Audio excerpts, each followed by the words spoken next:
I wonder if by continuing to lie, they aren't about everything. They're trying to call us a little crazy. Well, this is why your faith is the most important thing. Because for those of us that are Christians, it doesn't drive you crazy. You actually see what's going on, which is that we do not wrestle against flesh and blood, but against principalities and darkness and spirits, that they're the spiritual warrior.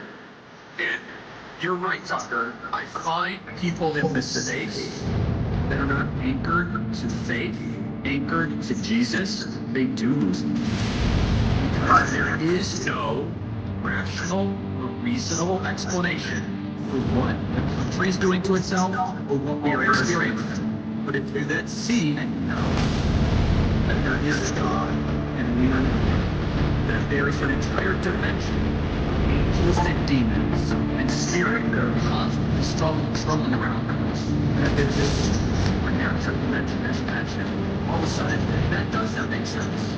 That does not make any rational sense. Shut down your schools. So you can teach the kids so the elderly can live. That makes sense.